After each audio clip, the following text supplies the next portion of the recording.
Mr. Chong. What can I do for you now? What can I do for me? Sir. Where do you think you're going? It's so hard, mostly. Well, all right, Mr. Chong. Mr. Chong, you know that I'm the master. Anything I do around here, it's well done. And if you try to stop me, I kill you. Huh? Damn you, mostly. I get to understand that you are going rolling into the village and killing off a lot of innocent people. And especially, you also rape my wife. Well, all right, Mr. Chong. Mr. Chong, if I'm the one who's going around and around in the village and raping all those girls, and especially I rape your wife, you know something, Mr. Chong? Mr. Chong, if you were here, I would rape you too. Huh? So, tell me, mostly. Mostly, go the other way now. Either way. So, the teacher about the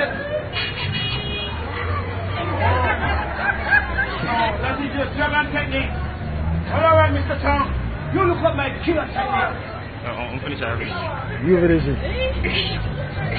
We gotta make it to one of them section out.